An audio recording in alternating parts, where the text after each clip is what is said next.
কিন্তু আমার বাড়িতে অফিস ছিল কালকে, গতকালকে টাইমে থাকছিল 11:30 পর্যন্ত। 11:30 পর্যন্ত কিছু হয়েছে না।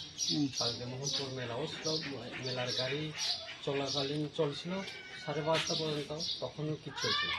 কিন্তু রাত্রে আনুমানিক 1টা থেকে 1:30 এই ঘটনা হচ্ছে।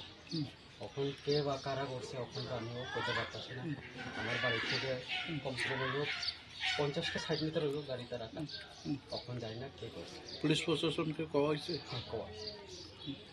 কি মনে হয় আপনার যে কি কারণে আপনার উপর এই গাড়িটাতে আক্রমণ হতে পারে বা আজকে এখন তো আমি কইতে পারতাছি না কেন কি কারণে মানুষরা হইতে পারে।